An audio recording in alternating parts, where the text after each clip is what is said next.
बिस्मिल्लाहिर्रहमानिर्रहीम। मेरी सास औरतों के लिए ख़ास हलवा बनाती जिसे खाकर काली औरतें सफ़ेद रंग में बदल जाती। लड़कियों के रिश्ते भी जल्दी जल्दी हो जाते तो मेरी सास अब इस सब काम में मशहूर हो गई थी। लेकिन एक औरत मेरी सास से बहुत हंसक करती और उनका नाम ख़राब करने पर तोली थी और कहती कि तेरी सास जादू टोना करती है और लोगों को लौटती है। लेकिन मेरी नज़र में ऐसा कुछ न था। एक रोज़ एक औरत को सास के कमरे में जाता देखकर उसके पीछे चली गई ताकि जान सकूं कि सास कैसे इलाज करती है। मेरे पैरों तले से ज़मीन निकल गई जब सास ने एक औरत का दिल। रेदा कुछ दिनों से देख रही थी कि उसकी अम्मा ज़्यादातर घर से बाहर रहती थी। सबके वक्त वो जाती और शाम को वो घर आती। आज से पहले उसकी अम्मा कभी उसे यूं अकेला छोड़कर नहीं जाती थी। रेदा इकलौती बहन थी। कुछ अरसा पहले वालद का इंतकाल हो गया था। घर के हालात को देखते हुए उसकी माँ ने लोगों के घरों में काम करना शुरू कर दिया और ये सब वेदा को बिल्कुल भी पसंद नहीं था। अम्मा आज आपने इतनी देर क्यों कर दी? मुझे लगा था आप जल्दी वापस आ जाएंगी, लेकिन आज फिर आप कितनी देर से आई हैं? आप जानती हैं मुझे घर में अकेले डर लगता है, वो बनाती हुई बोली। उसकी अम्मा ने उसकी कड़ी रंगत देखी, वो डरी हुई लग रही थी। इसकी अम्मा परेशान हो गई, न जाने में क्यों डर गई थी। बेटा अब से तुम अकेली नहीं रहोगी क्योंकि मैंने तुम्हारी शादी का फैसला किया है, इसकी अम्मा नरमी से बोली। अम्मा ये आप क्या कह रही हैं? आप जानती है कि मैंने शादी नहीं करनी। आप अब्बा की बात भूल रही है। वो गुस्से में अपनी अम्मा की तरफ देखते हुए बोली। बेटा मुझे तुम्हारे अब्बा की बात याद है, लेकिन अब तुम्हारे अब्बा नहीं रहे। अब जो मैं बोलूँगी तुम्हें बस वही करना होगा। मैं सारा दिन घर से बाहर होती हूँ, तुम अकेली हो जाती हो। मैंने फैसला कर लिया है और जल्दी तुम्हारी शादी कर दूँगी। इसकी अम्मा अपनी बात मुकम्मल करते हुए वहाँ से चले गई। वो अपनी अम्मा को जाते हुए देखने लगी। अब मेरा क्या बनेगा? अगर अम्मा ने शादी कर दी तो मैं कुछ भी नहीं कर सकूँगी। अम्मा को कैसे समझाऊँ कि मुझे शादी नहीं करनी? वो गहरी सोच में गुम हो गई और सोचने लगी कि वो कैसे अपनी अम्मा को मनाए वो उसकी शादी न करे। लेकिन अगले दिन ही उसके रिश्ते वाले आए और इसका रिश्ता तो वो खुद भी बहुत हैरान हो गई। यूँ अचानक से इसका कैसे रिश्ता हो गया उन्हें तो कोई जानता भी नहीं था। फिर कैसे इतनी जल्दी से इसका रिश्ता उसकी अम्मा ने ढूंढ लिया था और वो शादी में इसकी अम्मा की मर्जी के मुताबिक करने पर राजी हो गए थे। ये सब क्या हो रहा है? अम्मा ने अचानक से मेरा रिश्ता भी कर दिया और शादी के लिए दिन भी थोड़े से हैं। अम्मा सब कुछ कैसे संभालेंगी? अम्मा के लिए मुश्किल हो जाएगी। ना जाने वो लोग कैसे होंगे, मेरे साथ उनका रवैया क्या होगा? वो सोचते हुए घबराने लगी। इससे अजीब लग रहा था। वो एक बार अपनी अम्मा से पूछना चाहती थी कि ये सब कुछ कैसे हुआ, लेकिन इसे मौका ही न मिला। इसकी शादी का दिन आ गया। वो बेकर अपने ससुराल आ गई। वो दुल्हन बनी कमरे में बैठी हुई थी। इसका शहर कमरे में दाखिल हुआ। वो इसकी मोड़ की तरफ देखने लगी जो दुनिया जहाँ से। वो काफ़ी देर इसे देखती रही, लेकिन इसे याद न आया कि इसने इस शख्स को कदर देखा था। मैं आपको बस इतना कहना चाहता हूँ, मैंने आपसे शादी अपनी अम्मा की मर्जी से की है। इसमें मेरी कोई रजामंदी शामिल नहीं और न ही मैं आपसे शादी करना चाहता था। मैं जानता हूँ ये सब कुछ आपकी अम्मा ने मेरी अम्मा को कहा है, इस वजह से हवा है। मैं आपकी अम्मा को कभी माफ़ नहीं करूँगा। उनकी वजह से मुझे हर जगह शर्मिंदा होना पड़ता है। वो बाजार से लहजे में कहने लगा और वो भी बताया था कि ये लोग उन्हें नहीं जानते, लेकिन यहाँ पर तो उसका शौहर भी उसकी अम्मा को अच्छी तरह जानता था। लेकिन दादा को क्या मालूम था कि उसका शौहर क्यों शर्मिंदा होता था। इनकी वजह से उसने पूछने की कोशिश भी न की क्योंकि वो कुछ और ही समझ रही थी। अगर आप शादी के लिए रजामंद नहीं थे तो मैं भी ये शादी नहीं करना चाहती थी और आपके घर में को बिल्कुल भी नहीं करना चाहते। मुझे तो अपने अब्बा की बातें याद आ जाती हैं। जब जब मुझे भी सबको सब लगा कि आँख खुली। इसकी सास उसकी कमरे में आकर उसके पास बैठी हुई थी। वो अपनी सास का चेहरा देखने लगी। वो उसकी तरफ प्यार से देखती हुए बोली, तुम इस घर के लिए बहुत खुश नसीब हो बेटा। तुम सोच नहीं सकती तुम्हारे आने से कितनी मुश्किलें आसान हो जाए। बेटा मेरा बेटा बहुत अच्छा है, लेकिन अगर कोई बात कर दे तो इसकी बात का बुरा मत मानना क्योंकि वो शादी नहीं करना चाहता था। इस वजह से वो थोड़ा परेशान सा है। इसकी सास बहुत प्यार से बात कर रही थी। ऐसे तो कभी इसकी अम्मा ने भी प्यार से बात नहीं की थी। वो थोड़ा हैरान भी हो रही थी अपनी सास की बातें सुनकर। रात का वक्त था। रेदा अपने कमरे में बैठी हुई थी कि अचानक से इस घर में अजीब सी खुशबू आने लगी। इसने अपने शोहर की तरफ देखा जो बिल्कुल सुकून से बैठा हुआ था। आसिफ आपको अजीब सी खुशबू आ रही है, ये किस चीज़ की है? उसने हैरत से अपने शोहर से पूछा। इसके ध्यान से ऐसा सवाल किया तो मुझसे बुरा कोई नहीं होगा, सारे फसाद की जड़ ही तुम हो। फिर पूछती हो किस चीज़ की बू है? बाहर जाकर देख लो, अम्मा इतने शौक से तुम्हें लेकर आई है और तुम्हें कुछ बताया भी नहीं। इसका शोहर इसे हैरत से देखता हवा बोला, लेकिन इसे अपने शोहर की बातों की समझ नहीं आ रही थी। इसका दिल क्या वो बाहर जाकर देखे, फिर खामोश हो गई। इसे अपने शोहर पर बहुत गुस्सा आता क्योंकि इसे बार बार पर डांटते था। इसकी कोई बात ना सुनता, जिसकी वजह से उसे गुस्सा आ जाता, लेकिन वो उसे कुछ कह नहीं सकती थी। कुछ दिन बाद इसकी सास का रवैया बदलने लगा। वो पहले की तरह इससे बुलाती भी नहीं थी।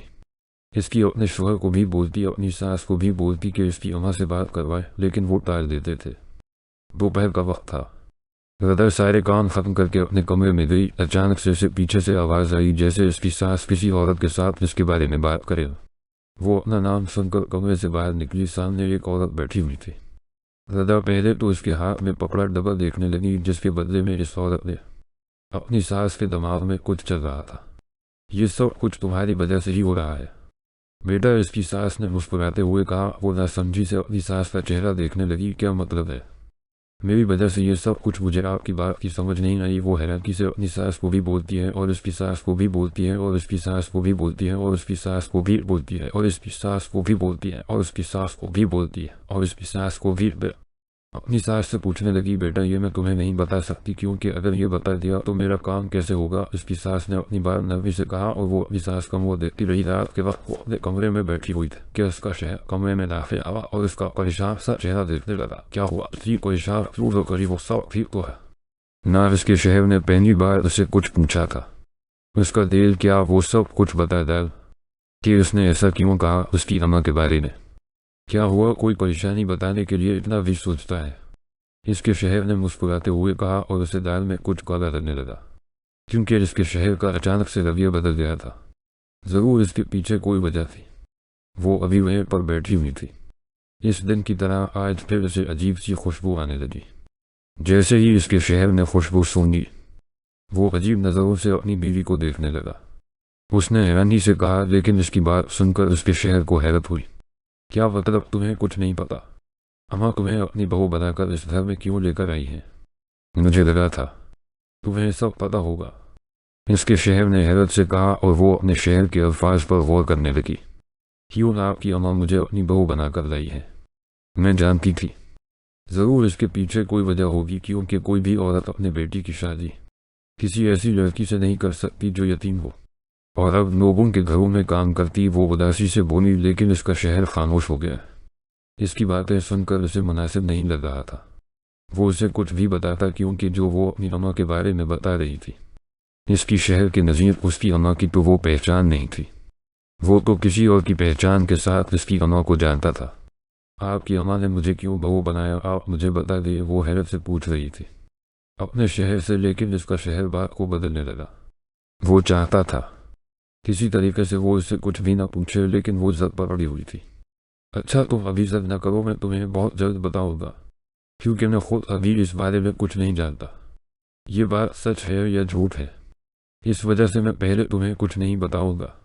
वो धीरे से कहने लगा। वो भी मान गई। जिसने शक्ल क्या रदा उठी और कमरे से बाहर गई। किचन की तरफ से अजीब सी खुशबू आ रही थी। वो किचन की तरफ गई। सामने उसकी सास के साथ उसकी अम्मा खड़ी हुई थी। वो हैरानी से अपनी अम्मा की तरफ देखने लगी। आज से पहले उसने कभी अपनी अम्मा को अपने ससुराल में नहीं देखा था। आज पहली बार वो अपनी अम्मा को ससुराल में देखकर हैरान हो रही थी। वो भी कहा कि इस वक्त अम्मा आप कब आए और मुझे बताया क्यों नहीं? वो हैरत से कहने लगी, लेकिन इसकी अम्मा बार बार इसकी सास की तरफ देख रही थी। रदा कभी अपनी अम्मा को देखती तो कभी अपनी सास को। उससे समझ नहीं आ रही थी कि इसकी अम्मा उसकी सास को देखकर इतना घबरा क्यों रही है।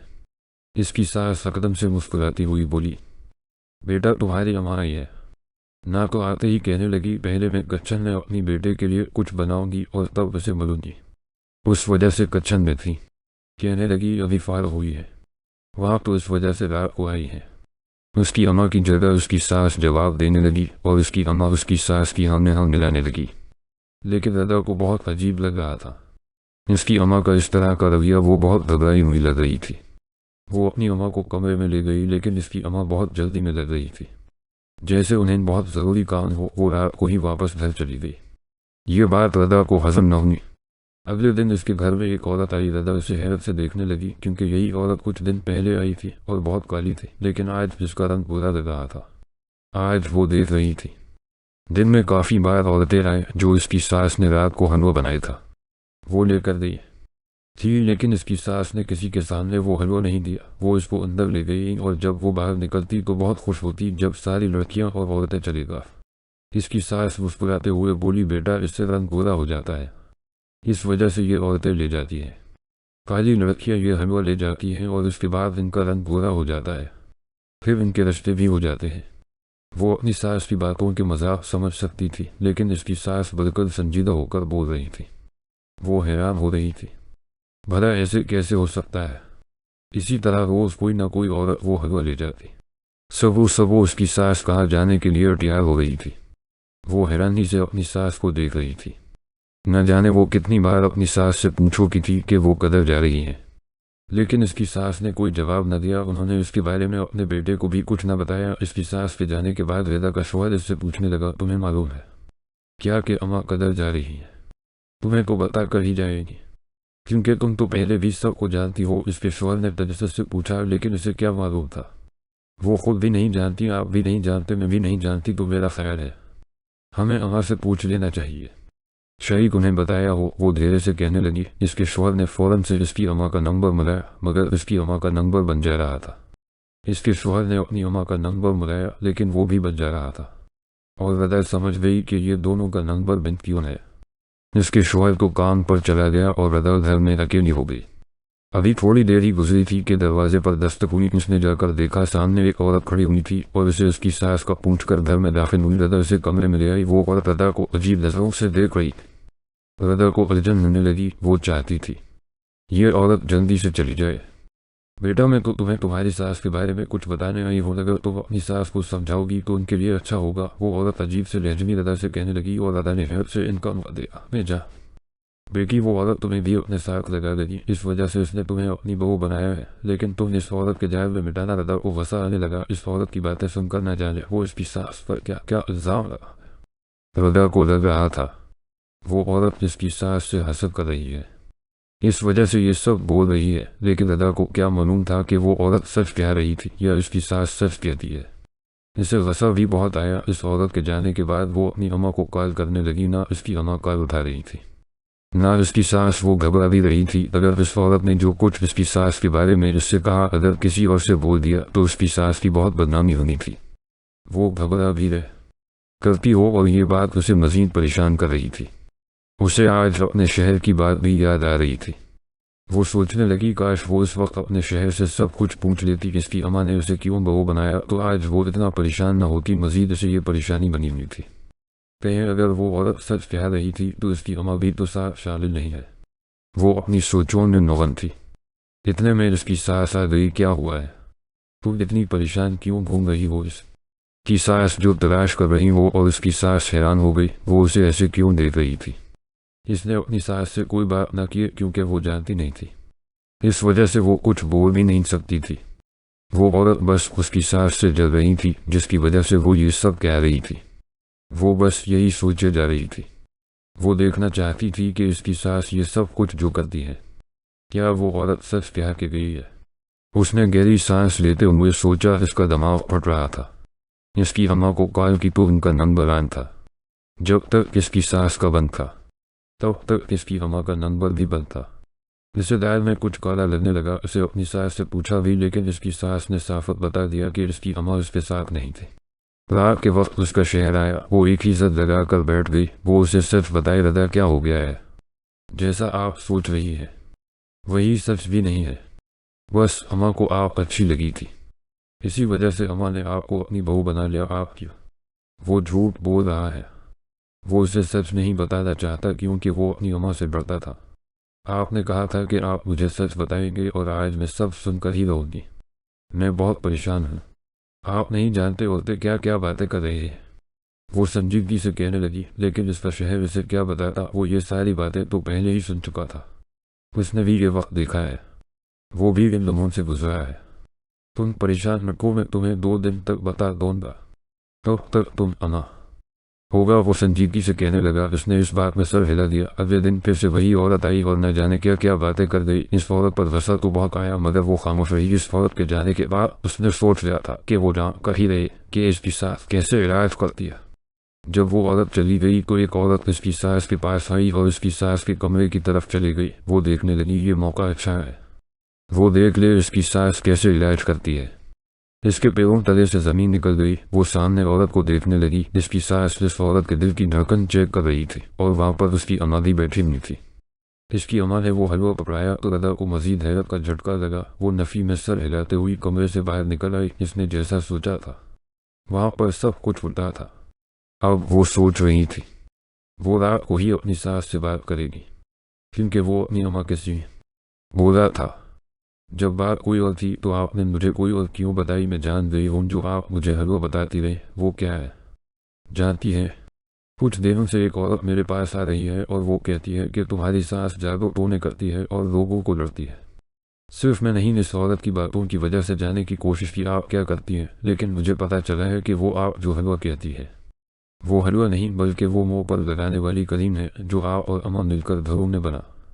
लहजे में अपनी सास से कहने लगी, जानती हो ये करीम तुम्हारी अम्मा ने बनानी शुरू की थी, लेकिन बेचती न थी, औरतों को लगाती में थी और मैं चाहती थी मैं ही मशहूर हूँ। इसी वजह से मैंने तुम्हें अपनी बहू बना लिया और तुम्हारी अम्मा हमेशा आकर मुझे वो करीम बना देती और मैं लोगों को अपने नाम से बेचती, जिसकी वजह से मुझे बहुत मुनाफा होता। लेकिन तुम्हें सब पता चल गया। तुम इस औरत की बातों पर यकीन करके मुझसे बदगुमान भी हो सकती थी। मैं इसे बहुत महसूस नहीं करूँगी। जहाँ की वो करीम बहुत मेहनत से बनती है और इसे लगाने के लिए हिम्मत चाहिए होती है। कुछ दवाएं अभी खानी होती है साथ, और इस वजह से मैं दिल की धड़कन वगैरह चेक करके इलाज करती हूँ। लेकिन आइंदा हम मिलकर काम करेंगे। अपनी सास के मुंह से सच्चाई सुनकर उसे सुकून मिल गया। इसके बाद इसका जब जी चाहता वो अपनी अम्मा के घर चली जाती। वो खुश रहने लगी। अब उसे कोई परेशानी नहीं थी। नाज़रीन, अगर आपको हमारी कहानी अच्छी लगी है तो वीडियो को लाइक करें, शेयर करें और हमारे चैनल को सब्सक्राइब करें। अगली वीडियो तक इजाज़त दें। अल्लाह हाफ़िज़।